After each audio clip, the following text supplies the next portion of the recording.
まずはじめは世界的に有名なロックスターカート・コバーンが4月8日散弾銃で自殺した事件からです。人気シンガーが若者に与える大きな影響については尾崎豊さんの例を思い起こすまでもありませんが、コバーンの自殺も世界中のファンに大きな衝撃を与えました。彼の冥福を祈る集会には多くのティーンエイジャーたちが詰めかけました。では ABC 電話からどうぞ。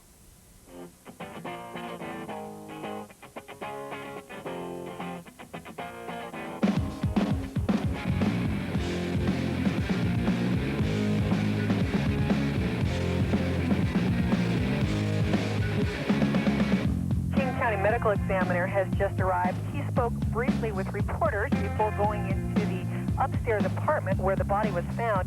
He had a shotgun laying across, pointing to his neck, and there was a suicide note stuck in a potted plant. I was just shocked. I was so sad. I even cried.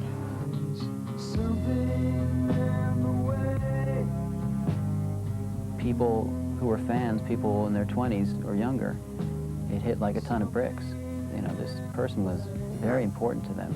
I'm sure this will be remembered as, you know, people will think back and remember where they heard the news that he had died. In his way, he was the closest equivalent that this decade and this generation of rock fans and rock musicians had to a John Lennon. And I don't make that comparison, you know, easily or facetiously. The reason that an older generation probably doesn't understand what's going on, all the commotion around Kurt's death, is because they can't relate to that cynicism and that anger. People just don't understand us, because things are different now than they were when our parents are our age. And so we're kind of just lost and out there. The generation we're talking about has spent its entire sexual prime in the shadow of AIDS. They're the first American generation that knows it will not do better than its parents. They've grown up with lousy schools and astonishing levels of domestic violence, divorce, drug abuse, violence. It's staggering what's happened. And what Kurt Cobain did was give voice to that fear and anger and confusion. He, like a lot of us, was disillusioned with the way things are going, you know, in life. And a lot of us are lonely and a lot of us are afraid. And I think he had a way of putting it into words. He really didn't care about a lot of things that you're supposed to care about in the public arena. He really just didn't care.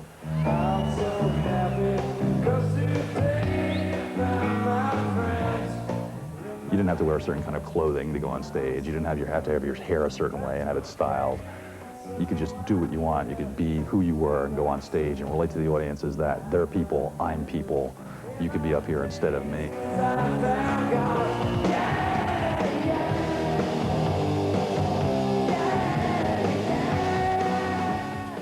He grew up in Aberdeen, Washington, which is a lumber town, a very remote lumber town on the western coast of Washington State. People either become lumberjacks or they become unemployed. There's a lot of alcoholism there and a lot of hopelessness. That's what he came out of. His parents broke up when he was like 8 years old. How many kids have gone through this? You know, it's the divorce rate now, 50% or something. And there's an army of kids out there who come from no home, and no father, no mother. I mean, who watches these kids? You know, who listens to them? You know, there's nobody there.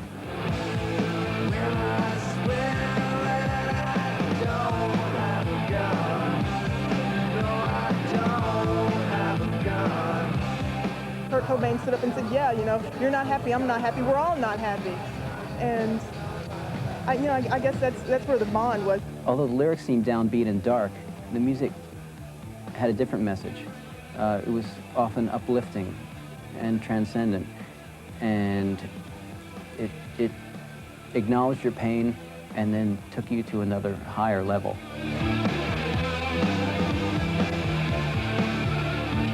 I think that sort of overwhelming success must be very disorienting. But I think he had problems that could never be solved by success. I think it's just the latest demonstration that money isn't everything, that success isn't everything. There's something inside of you. If there's pain inside of you, you've carried all your life, it's not going to go away if you make a lot of money.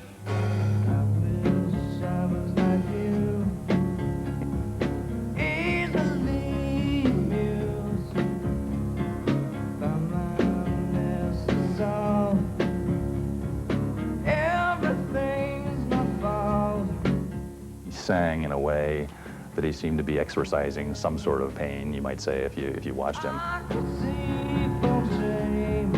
Didn't know it was that much pain, but obviously it was now, it seems in retrospect.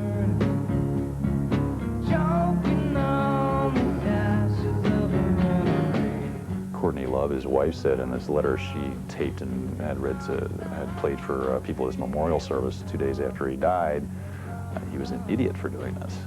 You know, you're just an idiot. Why didn't you stay here? If you hated being a rock star, why didn't you stop being a rock star? Why did you leave us behind? I'm really sorry, you guys. I don't know what I could have done.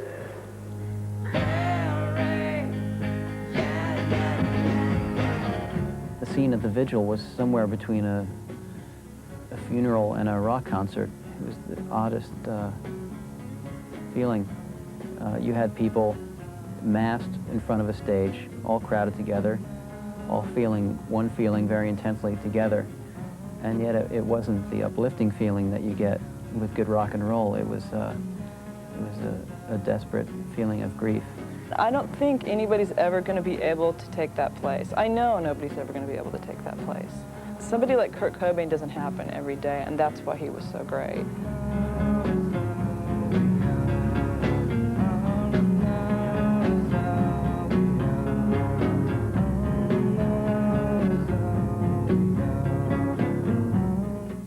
自分のバンドの名前を仏教の涅槃という意味のニルバーナと名付け、グランジと呼ばれる汚い普段着を着て孤独を歌ったカート・コバーン。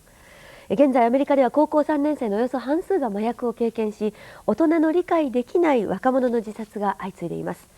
自分たちで解決できない問題に直面した若者たちが大人に相談できずに現実逃避に向かう、そうした姿がそこには見られるようです。